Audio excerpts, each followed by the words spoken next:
G'day everyone, and welcome to the 6th Agony Anth, part of my collaboration with the Charles Darwin University Law Student Society. This week, I'm going to tackle a question which emerged on the discussion boards in the last few days and created quite a stir. What are the different types of postgraduate options available to you? And which should you choose? In a sense, this is a silly topic for me to tackle because there really isn't a right answer as such. If you're looking to do postgraduate study, then it really depends on why you're trying to do that postgraduate study. The way I see it, there are really three broad reasons why people do higher level study: to increase their employability, to follow a personal interest or ambition, or to develop academic credentials with a view to becoming a legal academic. The postgraduate pathway that you would choose would be different in each case.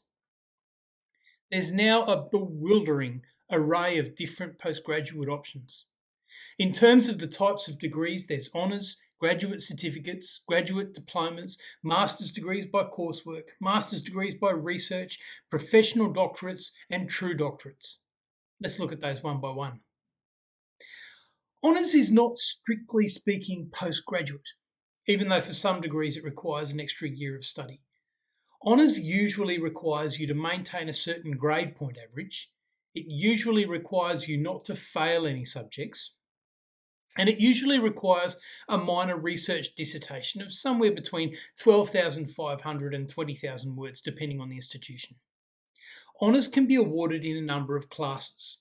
Third class, which means you only barely scraped into honours at all. Second class, second division, which is above average but not spectacular. Second class, first division, which means you've done much better than the average student. And first class, which means you've performed well and truly beyond most students. Sometimes a first class honours graduate will be awarded the University Medal, which means that their result has been truly extraordinary. So basically, honours says that you've done better than most other students. The waters have been muddied regarding honours in recent years, though, with the decision of the University of Queensland Law School to only award honours degrees. Apparently, they simply decided that all their students were better than the students everywhere else.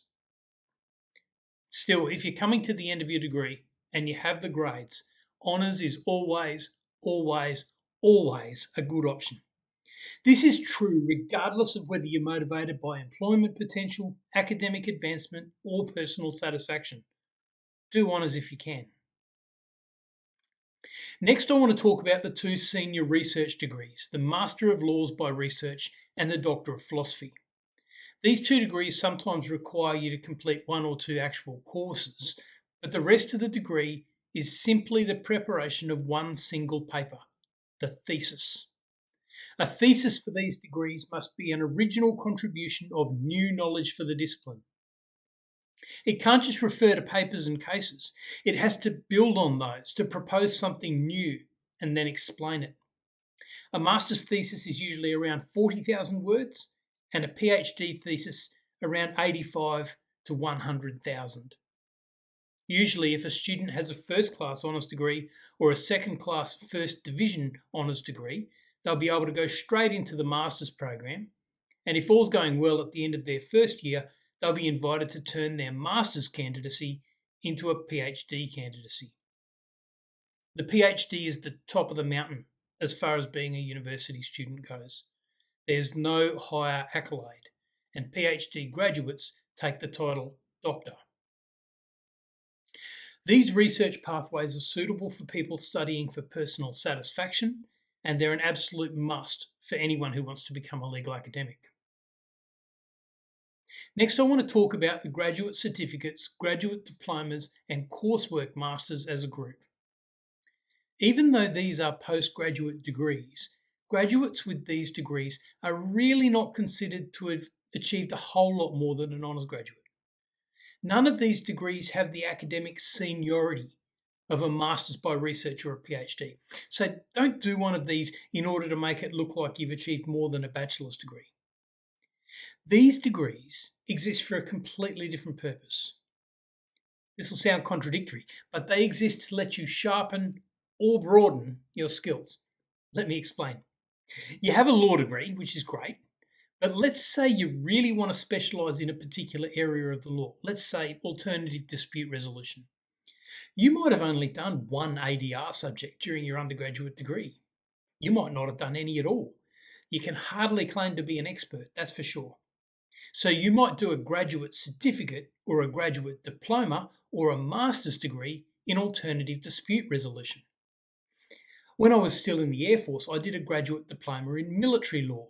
Why? Because no undergraduate course teaches that stuff, and it was specialist knowledge that I needed for my job. So those degrees can be used to develop specialist skills in a specialist area, and this makes you more marketable to employers. These degrees also go the other way. You can do a graduate certificate or a graduate diploma or coursework masters in an entirely different field related to your area of practice.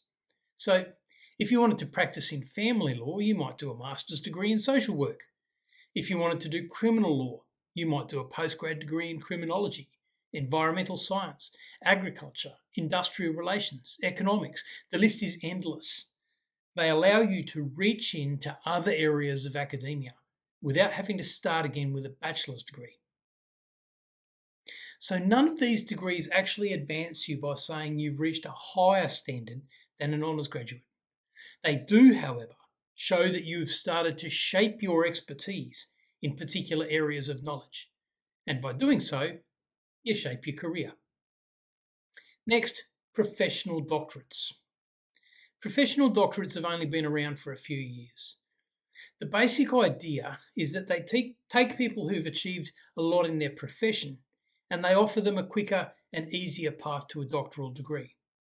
They usually do some sort of thesis, but it doesn't need to meet the standards of a PhD. Professional doctorates were basically invented by the university sector as a way to make money from senior professionals hoping to make themselves look important.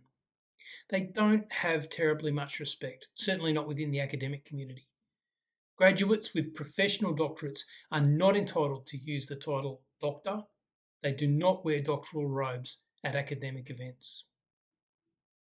Finally, just because students often ask about this, honorary degrees.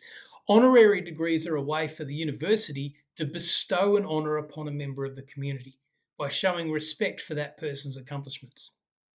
They're not a degree in the true sense at all. They don't require any sort of study whatsoever. They do usually have some sort of robes, but they don't entitle the person to use a title such as doctor. So, what postgrad is right for you? I would say that if you are eligible for honours, always do honours. If you want to reach for the heights of academia, go from honours to a research master's or PhD.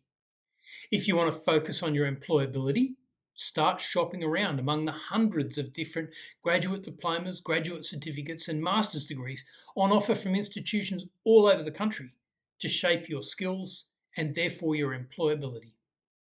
For now, though, good luck in whatever you're studying, and keep the questions coming. I'll see you again soon.